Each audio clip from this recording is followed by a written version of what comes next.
Good afternoon, everybody, and welcome back to another reaction. It's actually evening time, so good evening, everybody. So today we're going to react to Dax, Dr. Dre featuring Eminem, Forgot About Dre remix. So today, it's been a while since I reacted to a Dax song, and kind of the reason I'm doing this now is not because I support Dax. I like the guy. I don't like all his music, but I like him. I think he's extremely talented. I think he's fantastic lyricist, all this stuff. It was funny the other day. Someone commented and said, "I have a love and hate relationship with Dax, and that it shouldn't be that way. And my reactions should be completely non-biased and just basically reacting off the talent." And my comment to that was, well, no, I'm a reactor and I react to how I feel about the song. Like, if everybody reacted non-biased, then every reaction would be exactly the same, and there wouldn't be, I'm a reactor. I react to how I feel about the song. Sometimes I love Dax, sometimes I'm not a huge fan of him, but I still respect him. I think he's fantastic. So, anyways, we're going to check this out and see how it goes.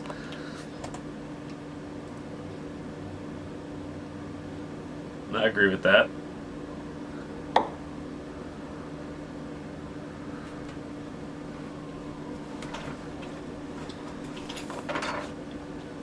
How you acting like you never even heard of me? When every beat I touch, I'm doing surgery. I can rap for eternity. Niggas gotta refer to me. Built it up independent, was never part of a nursery. And every time I ever met some adversity, I was never one to run, and I currently had it occur to me that every single bit of deterrency is the reason that I'm able to murder beats. I'm not even in the category with niggas you place me with. My beat cuts give your face a lift. I see niggas clicking up to. Okay, so one thing about Dax, I will say, one reason I do have a lot of respect for him, even if I necessarily don't like a song that he puts out or something, whatever, or some bars I'm not huge on or whatever, I respect him because the dude does grind. He absolutely grinds. He has a goal and he pushes for it, and he's achieving. He's got over 3 million subs now. I mean, that's insane. That's I think the first time I heard Dax, he had like 300,000 or 400,000 subs. So he grinds and he puts out, and so that's why I do respect him. He's a grinder, and I appreciate that. It means it. I always respect anybody that grinds hard, regardless if I'm like big on him or not. To erase the kid, just so they could try to go and copy paste the shit. I remember days back in the basement, they tried to box me in, I got to shake the shit. Now I race every track, every bass I hit. Flash drums so fast that I lace my case. I remember in those days, rapper white ear, rhyming and OJ couldn't even afford me a gold chain. I was in no way ready to go play. Then I found Dax and I made him my code name. Now everybody speaking on me, they wanna throw shade. I don't got time chit chatting with no names. I'm in my own lane, looking out both ways. Trying to swerve in, I'ma hit you with road rage. I like that bar he's talking about. I remember when I was just eating ramen and OJ. When I was in college, I was on a golf scholarship, but it wasn't fully covered, and I was trying to golf, travel, all that stuff, and do school and still make grades and all that kind of stuff. And I remember I would go. There were days that I would go get like 7 packs of ramen for the week and a pack of lunch meat, and I would make a half pack of top ramen in the afternoon for lunch and put some lunch meat in there with some hot sauce, and then at night I would eat another half pack with some lunch meat in there, and that was my lunch for weeks on end. So I understand that struggle right there.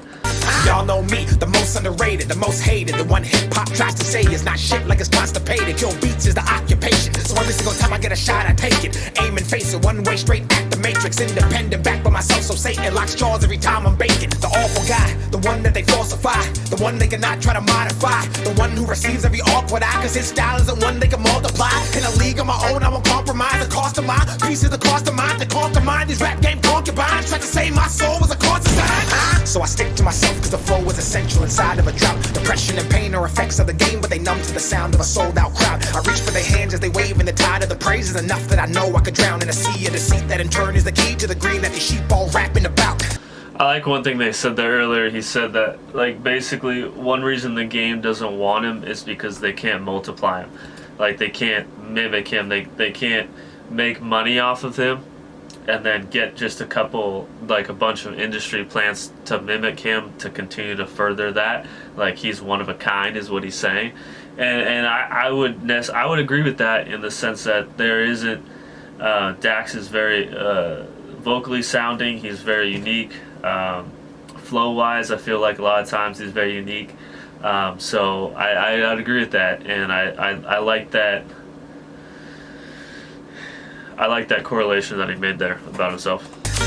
Then I log on and see people tweet that on nobody bump my shit. Dumb fuck sucking mainstream dick. Last month I did 300K off this bitch. Came in the game 22 off rip. Earned every dollar, every cent. Then crafted the skills I compared to the greats in the biz by the time I was 26. A lyrical misfit, twisted, braggadocious and gifted in an era full of tricks and gimmicks. So consistent, they hate and ignore the vision and oppose to the euphemism. Fuck statistics, I cut through the noise and difference. My style cannot be mimicked. The energy shift is electric, the voltage in it strikes down and shocks your system. You wanna see a lyricist go crazy? Bet money that these fucks won't play me. They tried shaming, destroying my name, and these fuckboys still couldn't break me. You wanna know why the whole world hates me? I spit truth and I rhyme off safety, and they know that I just might maybe be the motherfucking goddamn greatest. I'm off it. I'ma go get a job in the office, away from the rap game gossip, and back to the times when I'd rap in a closet for marginal profit. I remember the times when I'd have to mop it with empty pockets and no money in my wallet, while scooping the poop residue from a bathroom garbage. I remember the days, remember the blood, remember the pain, remember the knife, remember the fights, remember the liquor and different girls every night with the Mary and White. Getting off work, I remember the bike, the ride to the studio, paying for time.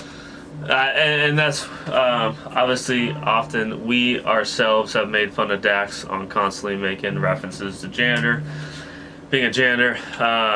He's doing a lot less of that, so I appreciate that. But and there's nothing wrong with talking about your past. Look, I was a janitor too. I was a janitor for 4 years. Didn't make much money, obviously. And so, like, when he does talk about it in the way he just did, like, I remember not having much money in my pocket and scooping poop and all that stuff. Like, it's not a glamorous job, and it actually really sucks a lot of the times. And but you do what you got to do. You do what you got to just get by, and you keep fighting and grinding to get to where you want to be. I definitely never thought that when I was scooping people's poop, would I be making the money that I do now building houses. Building houses is a passion for me, and it's a talent that I have and a skill that I have, and so for me, I love it. It's not quite where I want to be at all, but I'm working my way up there. So it's all about that grind, just like Dax is talking about. The slash of the vein when the skit's so internal. Humane tried to eat me and take me alive. Talking to God in the dance with the devil when he promised he would take me to a whole nother level. The cocaine lines and the contact highs on the rides in and out of the goddamn ghetto. The strip was in clubs, throwing the ones after getting cheated on by a bitch that I love. Then drowning in drinks and throwing it up and doing it again cause I didn't give a fuck. Getting up early, the people who hurt me, curved me, gave time to but didn't deserve me. The generation currently trying to desert me when I'm the best they got that's under 30. The disrespect, the slander, and the indirect effect of shit that they project on my life, which in turn is an introspect of their lives and how they like intellect. I remember the days, remember the phase. My mind was at war and my thoughts were deranged when the hate would engulf in a flame on my page and the rage would inject deep inside of my veins. Every comment that lame who would shit on my name, put a knife in my back and then smile to my face. I remember the bitch who was making the claims in the day in the court that I proved they were fake. I remember November, December, the meeting and call when I said I would. You know what's funny is I've talked about this before. He's talked about the comments and the hate and all that kind of stuff you get. Like when we started this channel, a lot of people showed us love and all this kind of stuff, and then we reacted to a few videos where we got so much hate on it and got called, racist and a bunch of stuff, horrible people, a bunch of derogatory terms that anything you can come up with you can make fun of a country person for, that's what we got called. And at first it never bothered me. But I realized, like, over the course of like that first year, I remember towards the end of that first year, like, it sometimes started bothering me. And 99% of the time it doesn't bother me. But there's like every once in a while there's like this 1% someone says something and I get pissed off, and like I have like there's like 20-25 comments in my head that I can picture and I can see, and kind of what he's saying, like I remember all these ones, like I remember certain ones myself that like not necessarily I'm angry about today, but that still like pushes me to keep going with what I'm doing. And so I he's on a whole different level, right, with how much hate that he gets and love and all that kind of stuff. He's on a whole different level with how many comments he receives than us, but making a correlation that I can sometimes agree with there. But never push an agenda, ever surrender and fake or pretend for a corporate America. The flash, the temper, the show I didn't get for the day that I lost her, the day that I met her, the day that I knew I would live forever, the day that I knew I became a contender. I just want to see a lyricist go crazy, bet money that these fucks won't play me. Sorry, my camera shut off, my memory card was full. But anyways, what I was saying at the end there was I really like the whole symbolism there with the radio the whole time, right? Because like he's holding on to the radio, like wanting to be accepted by that, by the mainstream and wanting to be accepted by that, but also at the same time trying to destroy it, saying like I don't need you and stuff like that. So like like he's showing like a battle of like, hey, I want to be on the radio, I want to be this big household name, all this stuff, but then also trying to destroy the radio because it's like I don't need you. So a really cool symbolism there. I like it. Anyways, thank you guys for watching. Please like, subscribe, and comment below. If you haven't hit that subscribe button, slap that, hit that thumbs up, comment, and let me know what you think of the song. And you guys know how it goes. We'll see you next time.